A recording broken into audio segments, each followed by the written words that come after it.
Have you ever wondered why certain content appears in your life exactly when you need it most? Perhaps this video showed up for you after a tough day. Maybe it emerged in a moment of doubt, fatigue, or confusion. Or perhaps you can't identify the reason, but felt a strange urge to click, as if something inside you recognized that there was a message here waiting to be heard. Jung would call this synchronicity, a meaningful coincidence, a meeting between the external world and the secret need of your soul. It has nothing to do with algorithms. It has everything to do with psychic destiny. You are not seeing this by chance. And if inside you already feel that you have reached a point where you can no longer continue as you are, then this video is not entertainment. It is a mirror, an oracle, a warning. The feeling you carry, that vague discomfort, that growing emptiness, that anguish that seems to come from nowhere, is the way your psyche has found to say, enough. The previous phase is over, and you can no longer hide from yourself. What you feel is not weakness, it is not failure, it is not common confusion. It is a turning point, a saturation of your current life setup. The mask you wear no longer fits your face. The roles you play are becoming prisons.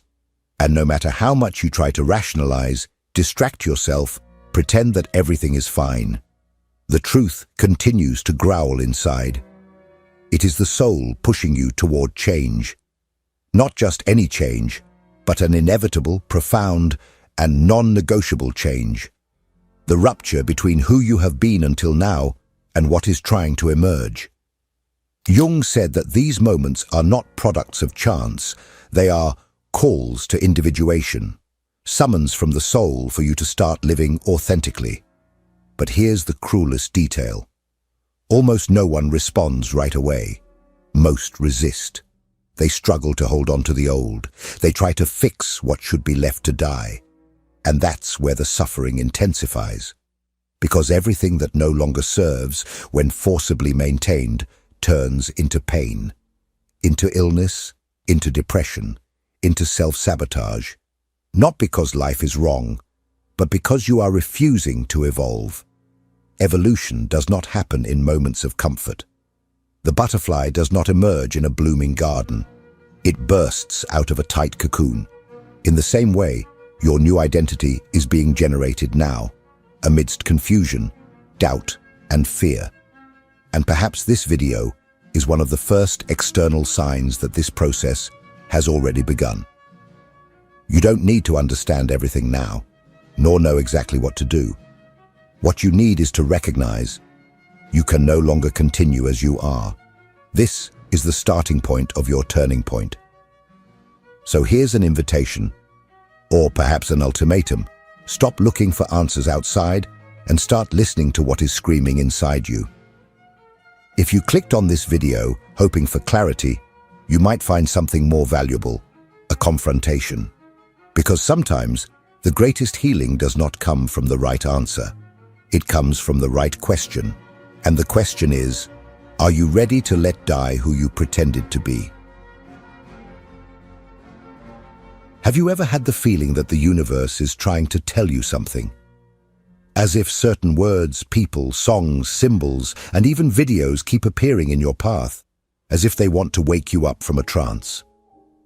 Carl Jung called this phenomenon synchronicity, and a causal principle where external events coincide with deep internal states of the psyche. Synchronicity is neither magic nor superstition. It is a language, the language of the unconscious. For Jung, the psyche is not just a passive reflection of the world, it is active. It organizes, creates, and, when necessary, shouts. And when you reach a point of internal saturation, where the soul can no longer tolerate the character you are playing, the unconscious begins to orchestrate encounters, signs, significant coincidences. Because words spoken by friends are no longer enough. Rational advice does not penetrate. Then reality itself begins to bend to deliver the messages that your conscious mind insists on ignoring. It is when you start to see the same theme repeated in books, movies, videos. Different people start to say things in the same tone. You dream of strange symbols. You feel an irrational urgency to change cities, end a relationship, quit your job, start something new, even without a logical reason. It's as if something greater is pulling you out of inertia. And it is. Synchronicity is not just an external phenomenon. It is the reflection of an internal collapse. Your psyche is tired of waiting for your consciousness. Jung asserted that synchronicity only appears strongly when there is something unconscious trying to emerge. When the old life narrative has run out and the unconscious begins to move, like an autonomous force, towards a new path. But this new path does not come with a map or guarantees. That's why the rational mind tries to discredit the signs. It tries to classify them as coincidence, impression, silly feeling. But if you pay attention, you will notice that there is a pattern, that life is trying to reposition you. And here is the most crucial point. When you ignore these signs, synchronicity stops whispering and starts shouting. Anxiety increases. The body gets sick. Dreams turn into nightmares. Emotions explode. Everything that was trapped begins to force its way out. And the more you resist, the more painful the transition becomes. Because it's not just about seeing the signs, it's about having the courage to follow them. To trust that if life is showing you this video, this theme, this truth, it's because you are being called to cross the threshold. But what threshold is that? And what happens when you decide to cross or decide to resist? In the next section, we will explore what Jung called enantiodromia, the psychic movement of rupture, the collapse of the previous direction, and the inevitable birth of its opposite. Because when you suppress who you really are for too long, what was repressed comes back with full force. And that's when everything begins to transform. Are you ready to face this process? If this content is making sense to you, click the subscribe button and subscribe to the channel. Thank you for your support. There comes a moment in life when everything seems to remain the same on the outside, but inside, something begins to crack. You wake up, fulfill your tasks, pretend normalcy, but the soul no longer cooperates. The places that once comforted you now bore you. Conversations feel empty. The people around you continue to see you as they always have, but you already know you are no longer that person. And the worst part, you still don't know who you are becoming. This is the beginning of the turning point. It's not dramatic. It doesn't start with a breakup, a dismissal, a loss. It starts quietly, like an uncomfortable doubt that won't go away. A chronic dissatisfaction, seemingly without cause. You even try to convince yourself that everything is fine. After all, nothing serious has happened. But internally, you feel something has died and wasn't announced. Life goes on, but you can no longer participate in it with the same presence. It's like being in a play where they forgot to give you the new script. Jung described this process as the initial stage of psychological transformation.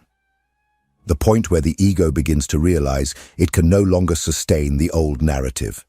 The psychic energy that supported your roles, choices, and patterns begins to drain. It's what he called saturation. You have reached the limit of the character, the limit of the mask. And the more you try to keep the old functioning, the more exhausted you feel, because what you are trying to resurrect is already dead. This phase is marked by contradictions.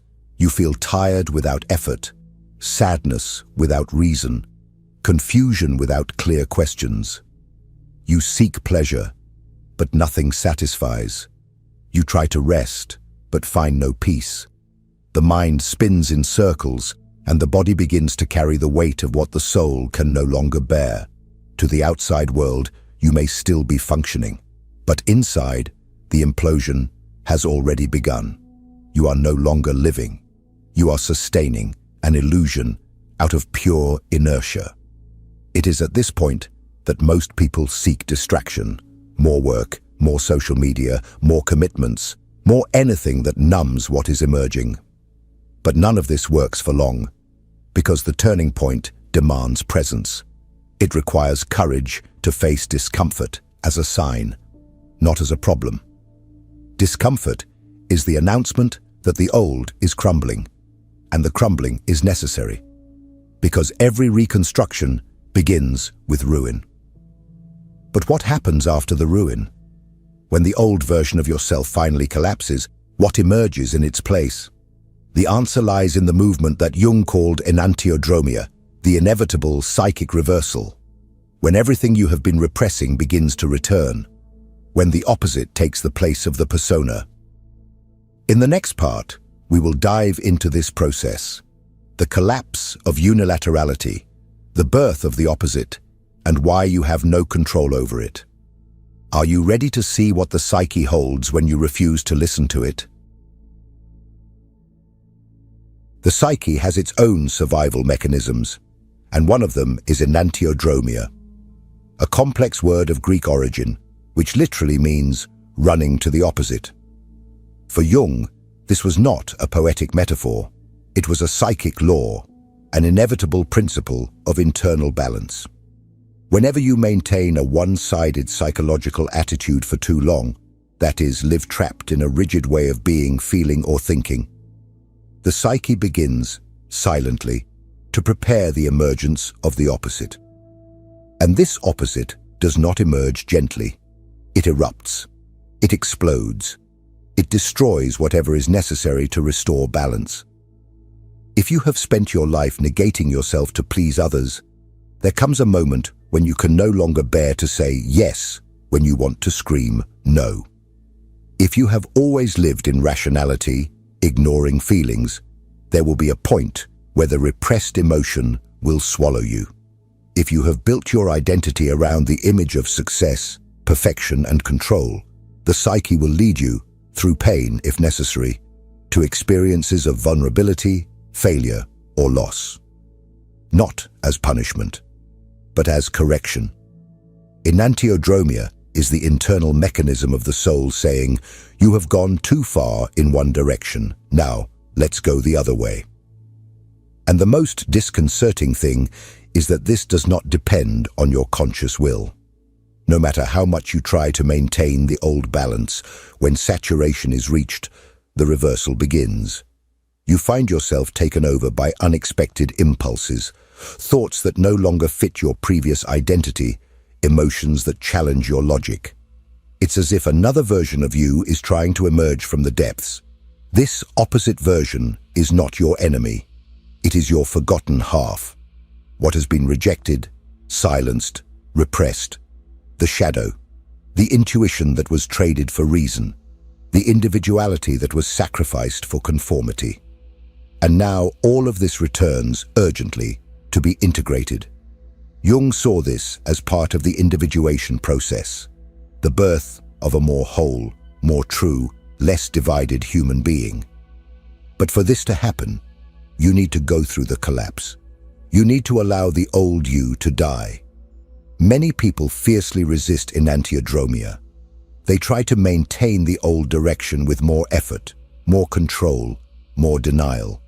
But this only prolongs the suffering, because the psychic movement has already begun.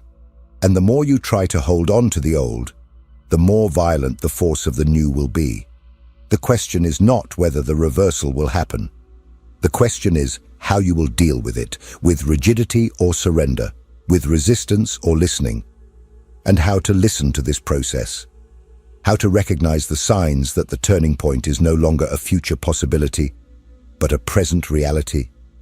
This is what we will talk about in the next part.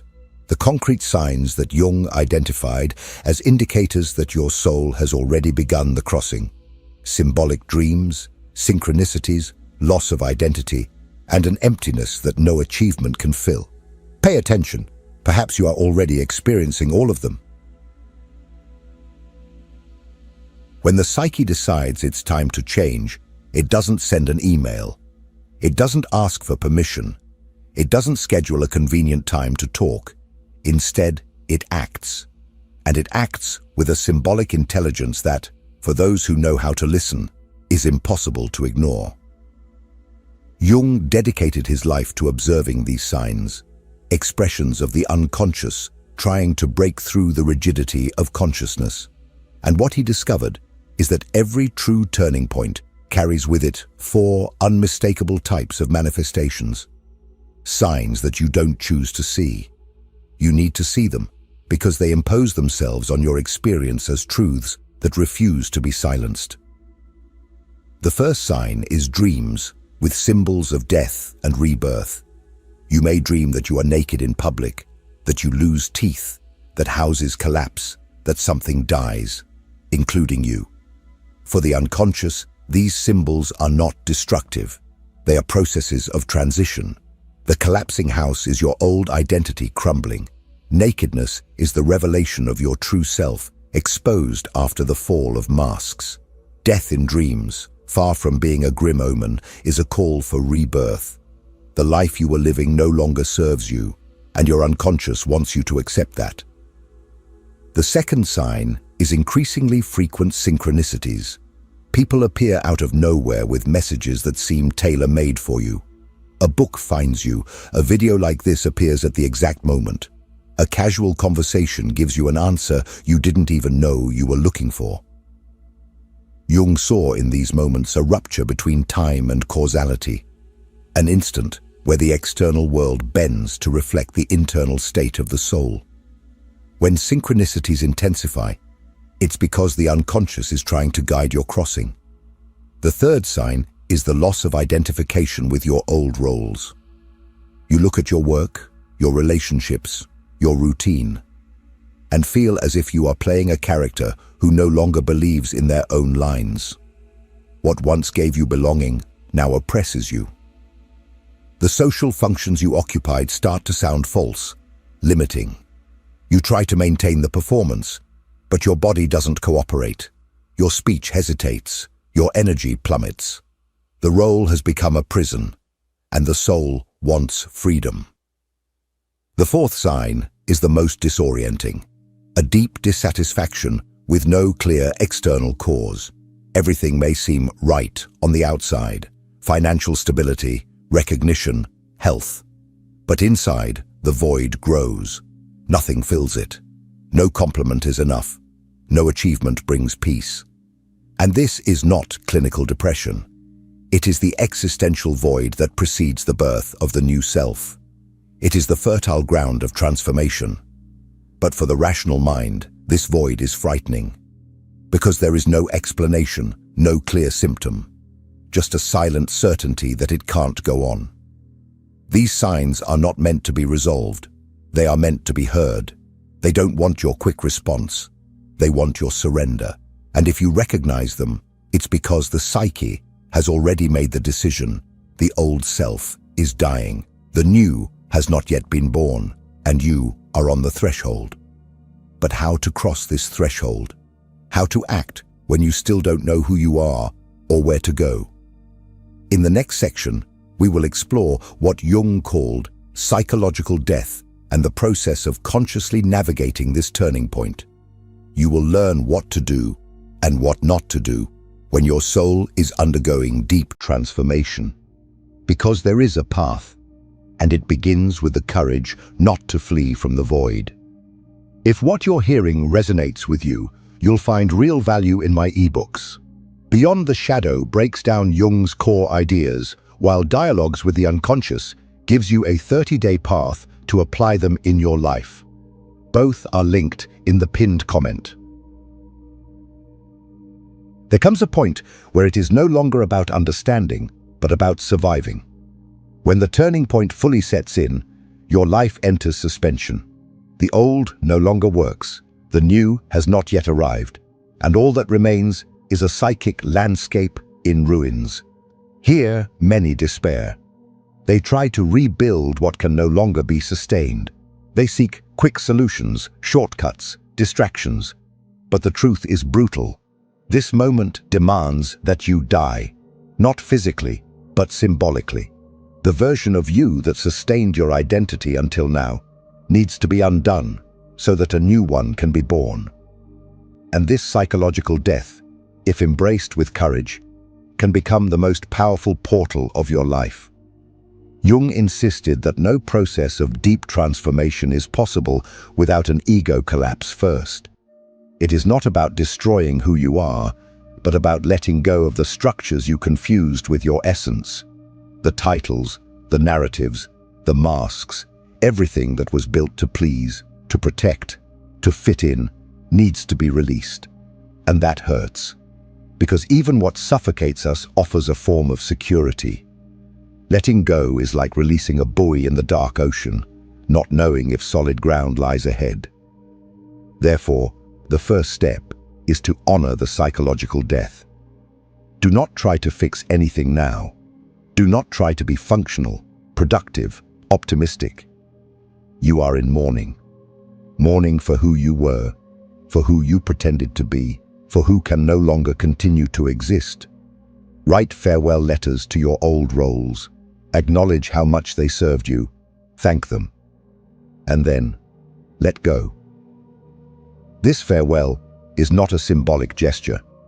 It is a concrete action that allows the unconscious to know that you are willing to move on. The second step is to create space for the unknown. The conditioned mind will seek immediate fulfillment, more content, more people, more answers. But Jung warned, we cannot change anything until we accept it. And accepting means enduring the void, staying silent, sitting with the restlessness, not trying to resolve it, just listening to it. It is in the silent space that the new begins to emerge. But for that, you need to silence the noise, including your own hurry. The third step is to pay attention to subtle signs. Now that you have entered the fertile field of transformation, synchronicities, dreams, and sensations will intensify. Start a synchronicity journal. Note the patterns. Listen to your dreams. Ask them, what is dying in me? What is trying to be born? When the unconscious realizes that you are willing to listen, it speaks louder, it shows the way, but only if you show a willingness to follow. And finally, act, even without total clarity. This is essential. The psyche in transformation needs gesture, body, movement. Do not wait to have all the answers to begin. Take a symbolic step. A conversation you have been postponing, a closure you have been avoiding, a yes or a no that represents your emerging truth. Small acts create powerful openings. They tell the unconscious, I am going, even with fear, even without a map. But then what? What happens when you start to act? When you let the old die and begin to walk, not knowing who you will be? How to deal with the void between identities, with the time of limbo, with the reconstruction of the self. This is what we will see in the next and final part. Because your turning point is not an end. It is the beginning of something your soul has been longing for a long time. There comes a moment when there is nowhere left to run. No more excuses, no effective distractions, no convincing justifications. When the turning point truly arrives, everything within you begins to crumble. What made sense no longer does. What moved you no longer inspires. And even the image you built of yourself starts to collapse under the weight of your own denial. But this, as devastating as it may seem, is not the end. It is the clearest sign that you are about to be reborn. Carl Jung said that we do not choose our turning points. They emerge from the depths of the psyche when we have completely exhausted the possibility of growth within our current life configuration. You do not decide the moment, but you decide what you will do with it. Will you resist? Will you try to keep the old alive even though it is already dead? Will you cling to the known even if it means sinking with it? Or will you have the courage to walk through the door that your soul has opened? This door does not lead to easy answers, nor to quick solutions. It leads you down an uncomfortable, demanding path, but one that is profoundly transformative. The turning point is the beginning of the individuation process, the process of becoming what you truly are, beyond expectations, conditioning, and wounds. But this is only possible when you stop fighting against the process and start walking with it. Transformation does not happen with clarity. It happens with trust. Trust in something you do not yet understand, but that, in some way, you already recognize. If you felt that this video spoke directly to you, do not ignore it. This is already part of synchronicity. The message you needed to hear has arrived, and if it has arrived, it is because you already know, on some deep level, that you can no longer continue as you are. And you do not need to have everything figured out right now. What matters is accepting that the process has begun. Your old self is dying, the new is being gestated, and the space between these two is exactly where you are now. So, comment below, which part of this video caught your attention? Which phrase lingered in your mind? What truth have you been avoiding that you can no longer ignore? Share, because your vulnerability can open pathways for others who are also going through their turning point. And remember, this is just the beginning. The next video you will watch is just as important as this one. Keep watching, you are not alone, and the journey is just beginning. I'll see you there.